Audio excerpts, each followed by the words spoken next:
projeto sobre o abuso de autoridade aguarda a sanção ou veto do presidente Jair Bolsonaro. Muitos parlamentares manifestaram preocupação com a influência sobre os rumos da Operação Lava Jato após a aprovação da proposta. Já outros apontavam o texto como uma forma de evitar abusos e proteger a sociedade. Para debater o tema, nós contamos com a presença do diretor de Assuntos Legislativos da Associação dos Juízes Federais do Rio Grande do Sul, Dr. Rafael Martins Costa Moreira, e do professor de Direito Constitucional, professor Paulo Torelli. Sejam bem-vindos. Bom, de maneira sucinta, vamos começar primeiro pontuando o ponto de vista de cada um, tá? O projeto prevê mais de 30 ações que podem ser consideradas abuso de autoridade, com penas que variam entre 6 meses a 4 anos de prisão. Qual a posição de cada um de vocês quanto ao projeto, de forma mais sucinta para a gente começar? Depois a gente vai esmiuçando ponto a ponto. Doutor Rafael. Muito bem. Agradeço, então, primeiro a oportunidade para nós manifestar a nossa opinião dos juízes de uma maneira geral, dos juízes federais. É claro que não existe unanimidade com relação a todas as questões desse projeto, mas digamos assim, um ponto, mais ou menos um consenso entre os juízes, desembargadores. Eu participei agora, sexta-feira passada, de um ato em frente ao Tribunal de Justiça, justamente contrário a projetos de lei de abuso de autoridade. Primeira questão que tem que ficar bem claro é que nenhum juiz, nenhum promotor, ou pelo menos a maioria de nós e as nossas associações, nós não concordamos com atos abusivos, ou nós não somos favoráveis, ou contrários, melhor dizendo, contrários à responsabilização pelo abuso de poder. Inclusive, existem atualmente eu estou numa vara criminal, e diversos processos envolvendo abuso de autoridade. Ninguém é contra isso. Sim. Acontece que a forma, primeiro, como esse projeto foi concebido, debatido e aprovado, nós somos contrários. Primeiro começou com relação àquelas 10 medidas contra a corrupção, que também não se é obrigatório ser favorável a todas elas. Eu, particularmente, tenho uma que outra que talvez não concorde também, mas era, digamos assim, um movimento para fortalecer o combate à corrupção, que acabou sendo completamente desconfigurada na Câmara dos Deputados, inicialmente, naquela fatídica noite lá da Chapecoense. Eu assisti, inclusive eu estava em Brasília naquele dia, assisti àquela noite os debates e a votação na Câmara dos Deputados. Sim. E as medidas que eram previstas lá eram terríveis para a independência judicial do Ministério Público. Inclusive, por exemplo, isso graças a Deus foi retirado depois, a possibilidade de responder por crime de responsabilidade perante o Senado. Então, o juiz que contrariasse determinado interesse poderia, daqui a pouco, os senadores fazer isso. E entre outras questões também envolvendo, que agora não me recordo todas. O projeto acabou sendo, sofrendo diversas críticas ao longo do tempo. A redação atual não é a pior considerada como ele iniciou, mas tem, na nossa opinião, diversos problemas ainda, porque em alguns artigos, o exemplo mais clássico para nós, para os juízes, é a possibilidade de criminalizar o fato de um juiz, por exemplo, decretar a prisão em uma situação manifestamente ilegal, mais ou menos essa a redação. Acontece que quem decide isso é o juiz, se a prisão é ilegal ou ilegal. E quando o juiz decreta uma prisão preventiva, que ele fundamenta, entenda como cabível no caso, é evidente que sempre vai haver, ou normalmente tem recurso ao habeas corpus contra essa decisão. E se o tribunal defere uma liminar, um habeas corpus, ou concede o habeas corpus, o que ele diz o tribunal? Que a decisão do juiz é ilegal. Sim. Ou seja, todo o habeas corpus concedido vai gerar, potencialmente, claro, uma ação criminal contra o juiz. Perfeito. Entre outras questões também, tem uma outra ali que é extremamente genérico, que diz mais ou menos assim a redação. Determinar determinar algo, que alguém faça alguma coisa que não tenha previsão em lei. Isso inviabiliza, por exemplo, que, enfim, no direito nós chamamos, as chamadas medidas cautelares atípicas, que não estão previstas na lei e que o juiz pode determinar, inclusive, em substituição da prisão preventiva, porque não está previsto na lei. Sim. Ou seja, coloca uma arma poderosa nas mãos de quem puder utilizar, de pessoas poderosas e influentes, para se valer contra o juiz. Bom, professor Torelli, a sua perspectiva sobre? Boa tarde, Bives, doutor Rafael, telespectadores.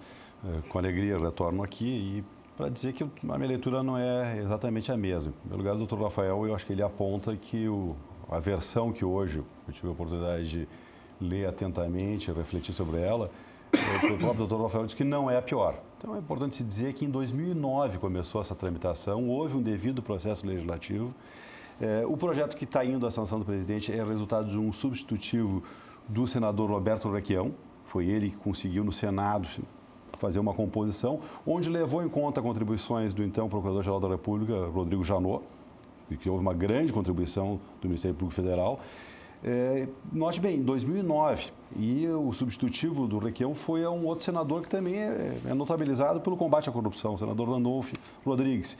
Ele era o autor do projeto que acabou sendo convertido no substitutivo do senador Roberto Requião. Em linhas gerais, eu até depois gostaria que o doutor Rafael me apontasse esses dispositivos que, sim, como toda lei penal, e é uma tradição brasileira, tem um que outro dispositivo que tende a ter uma dimensão mais aberta.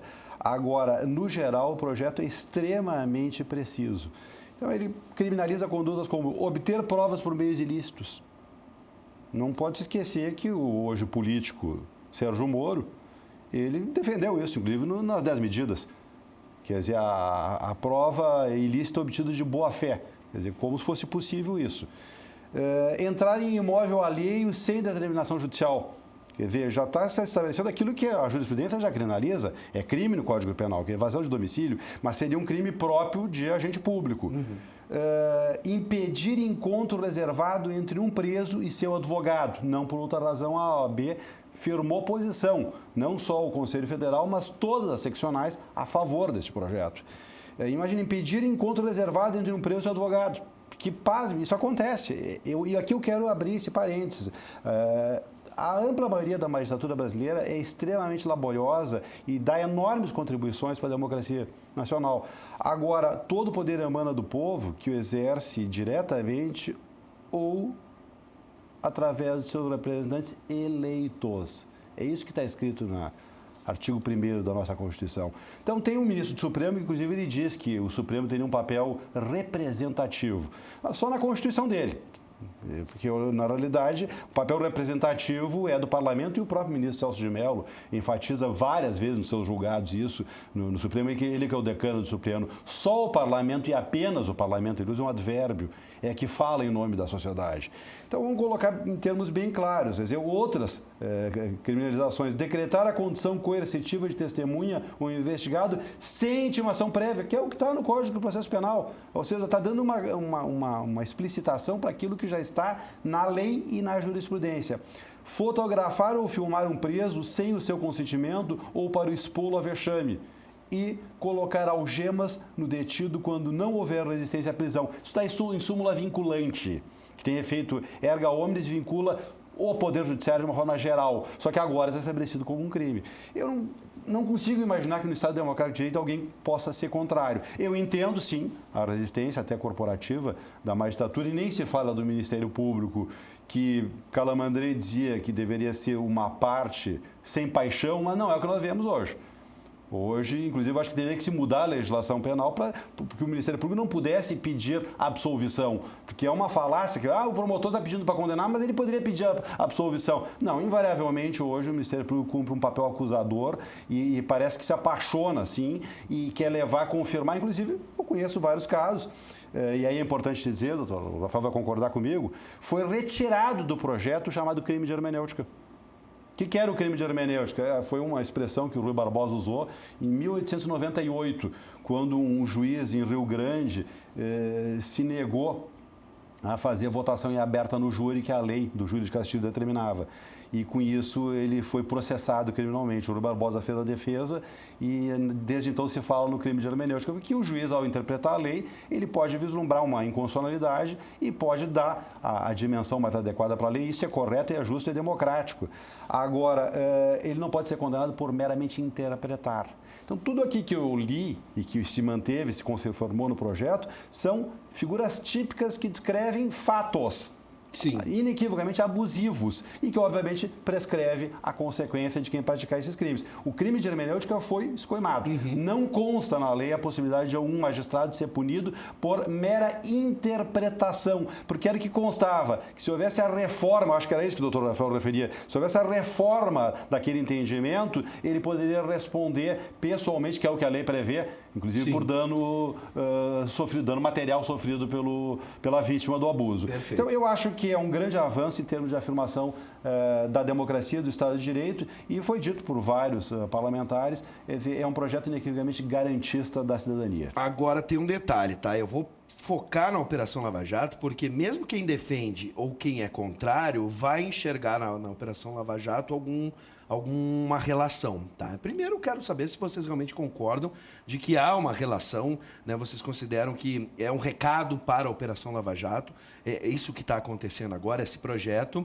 né, sobre o abuso de autoridade, e aí são duas perspectivas, né?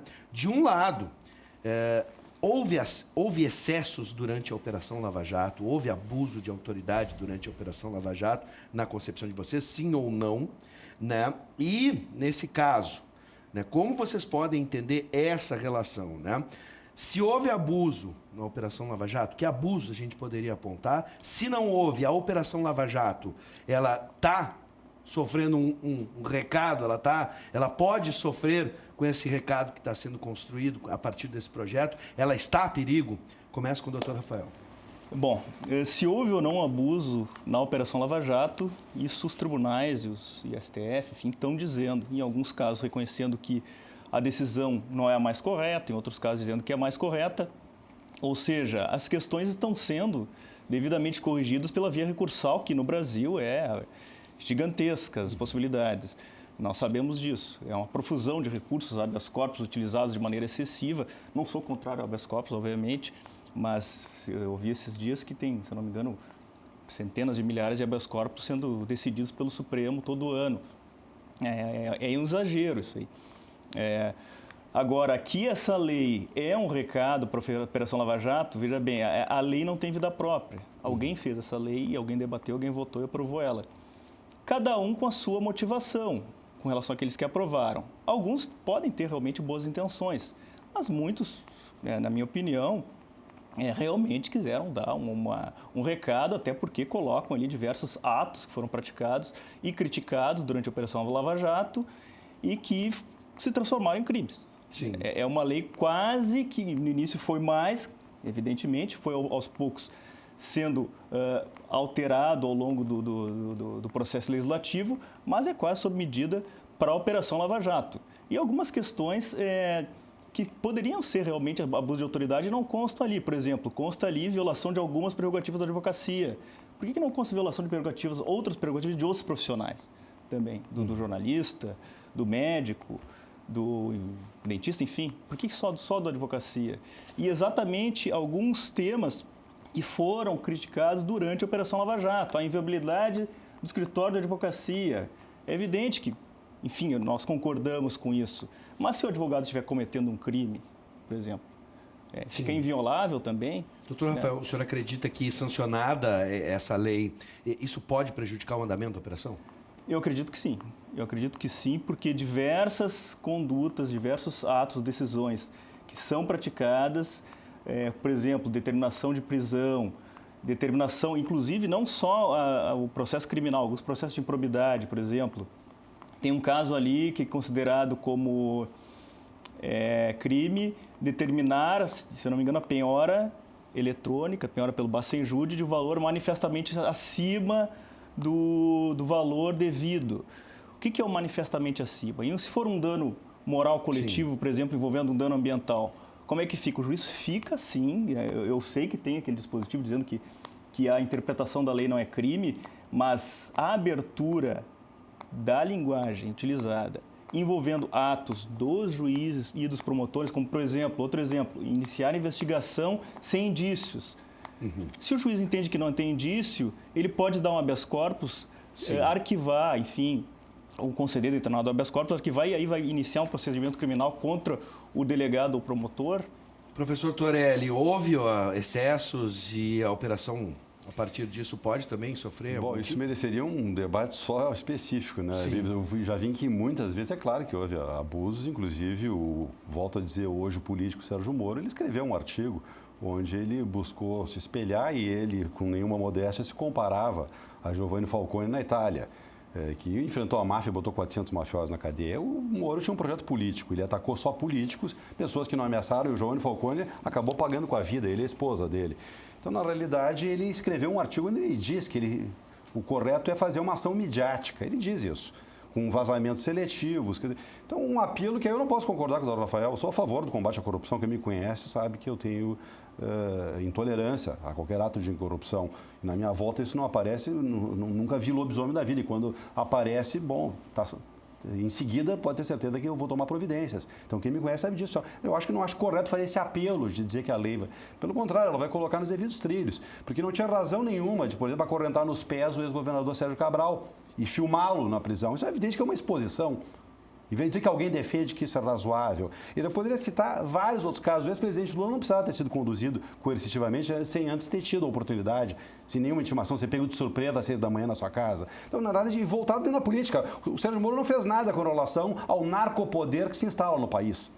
Ele tem partilha de cocaína transitando num avião presidencial. É nesse país que nós estamos vivendo. Meia tonelada de cocaína encontrada num helicóptero de um senador da República, que as provas acabaram sendo invalidadas por uma manipulação equivocada por parte do sistema judiciário. Então, não vamos colocar em termos bem claros. Essa lei é um ponto de equilíbrio. Agora, com certeza, ela está dialogando com tudo isso que nós estamos verificando. Porque todo o poder emana do povo e seu nome é exercido através de representantes eleitos. Eu quero enfatizar isso para dizer... E aí, essa própria questão de uma investigação aberta sem indícios. Há uma ressalva. Há uma ressalva na lei, ela permite sim o início de investigação, agora tem que aparecer uma prova e não pode ficar por tempo determinado espizinhando a pessoa. Eu poderia citar inúmeras situações, a mais... ululante, eloquente, e já estava previsto na lei que disciplina o inciso 12 do artigo 5º da Constituição, que é o sigilo das comunicações telefônicas. Aquele ato foi criminoso, está previsto na lei. Então, o juiz Sérgio Moro, fora do tempo autorizado, ele obteve uma gravação. Ali cabia à presidência da República, através de reclamação ao STF, que foi a posição do então ministro Teori, solicitar a prisão do então juiz Sérgio Moro, pelo aquilo que aconteceu. Então, eu quero colocar isso, Bibis, e vou encerrar só para dizer o seguinte: esta lei não passa de uma aspirina para quem está com câncer. E quem está com câncer é a democracia brasileira, é o Estado Democrático de Direito brasileiro. É uma lei extremamente equilibrada, ela não tem nem de longe como comparar com a aventura de integrantes do Ministério Público nas 10 medidas que queriam, inclusive, cercear o habeas corpus. Pelo contrário, é uma lei que passou por 10 anos de devido processo legislativo, teve substitutivo, contribuição do Ministério Público, ouviu-se integrantes da magistratura, e é uma lei, portanto, equilibrada, extremamente garantista. Professor, eu vou fazer o seguinte: o senhor disse muito bem, esse debate tem que ser estendido, só que a gente não sabe ainda se vai ser sancionado ou vetado. Então, eu vou deixar o convite aqui para o professor Torelli e também para o doutor Rafael, que eles possam voltar a partir da decisão, e aí a gente pode tentar entender o que vai acontecer. Se isso vai, numa perspectiva, pode estimular a outros abusos, numa perspectiva, ou se isso vai efetivamente prejudicar a Operação Lava Jato. Mas a gente só vai saber isso depois da caneta. Doutor Rafael, seja sempre bem-vindo. Da mesma forma, o professor Torelli. E fica aqui o convite para o nosso próximo debate. Tá certo, fico à disposição. Sejam bem-vindos sempre.